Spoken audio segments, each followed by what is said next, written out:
In my time of isolation that I've had recently, and really like grateful for that.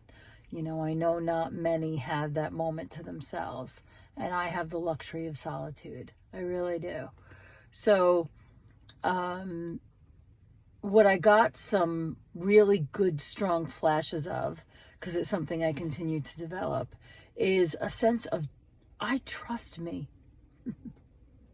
And it has taken my whole life until now to be able to really kind of say that. Because I think there was a lot of lip service of self care and no, I've got me.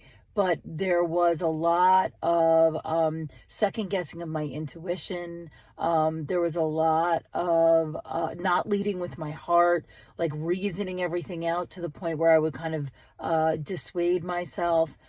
And I work hard to stay in alignment and to check in that I am being guided, and that I'm not just letting like my busy mind fix little problems instead of keeping myself like in tune with like where my real purpose and goal is. And I got a couple of flashes of that this weekend. It was really a beautiful gift to get, because I was able to see that I would not have been able to accept these gifts if I didn't really dig in and trust me.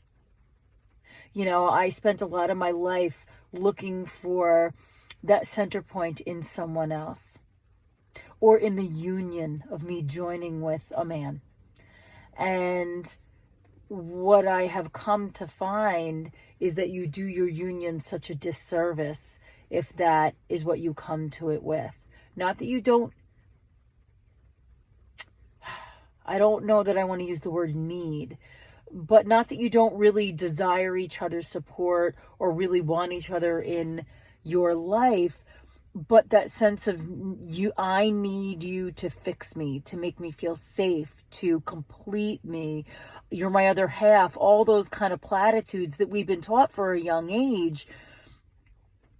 I believe the union is smothered by those things.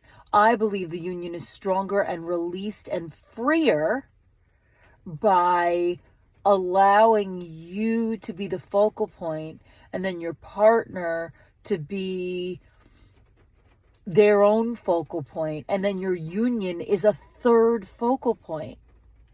Now, I'm also not saying you have to be completely healed before you ever see anyone. I think you can do some very deep healing in union.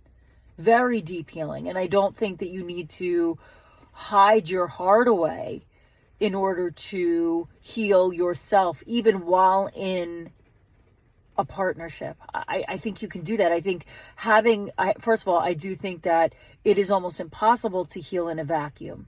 I think you need community, and whether that's an intimate partner or just like-minded people, and that's kind of like where I really see, I hope for this channel to go, is to be a conduit. I always want to demonstrate my own very human journey, but the idea is that there are like-minded people that don't have a place to put these things, and this is step one of creating that kind of forum and that place, just so that you know that you're not alone in thinking about these things in a deeper way. There are a lot of us, and it is the time to come together.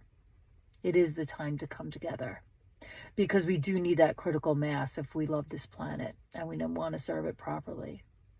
So it all starts, everything starts from the microcosm of you.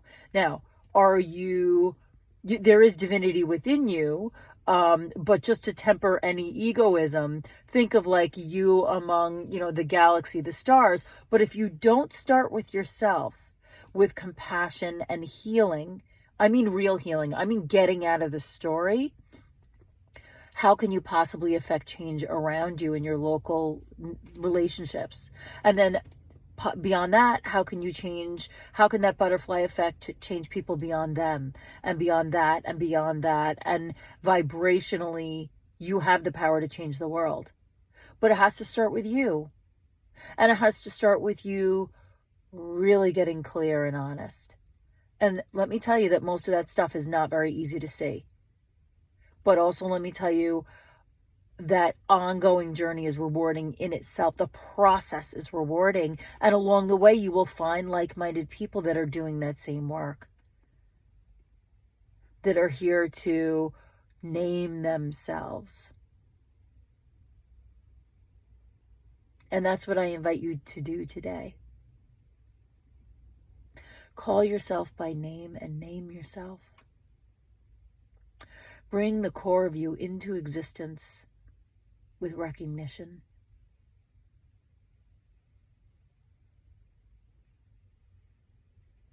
And that's what I offer you today. And I will see you tomorrow.